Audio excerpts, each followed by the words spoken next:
Hello. Oh, let me move this up a little bit here. There we go. All right, so today I'm going to talk about tea latte. A lot of people have heard about like coffee latte and stuff like that. Well, this is tea latte. So I can either use sugar in the raw or honey, brown sugar, even white sugar if you want to. I made a pot of tea here that's double strength. Now again, that's the way I like it. Some people might want to just have it regular strength. And I've got my teacup here. I'm going to take up the lid. Not actually going to put in some honey. I just love honey. And I'll put it in here.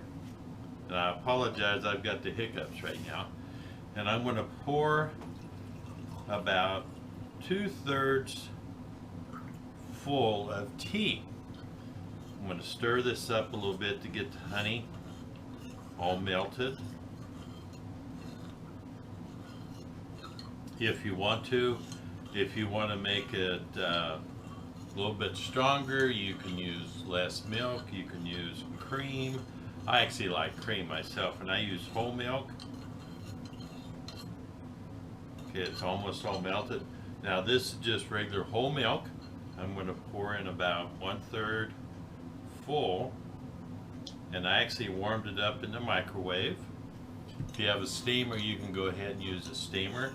I'm going to stir this, and I like a lid myself. I have two teacups that have lids on it because you can put the lids on it while between drinks and stuff. So it's all melted.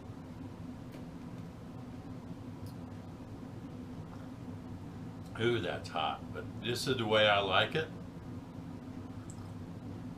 And again, I'm going to put the lid on, and that's between sips. So anyway, you can use sugar in the raw, white sugar, honey, or even brown sugar. So you can make it about any way you want to. I like double strength tea when I do this, and you can use any flavor that you want, and then warm up your milk. If you like it cold, make a simple syrup first. Use cold milk, use cold tea, and it works out perfect. Anyway, thank you very much.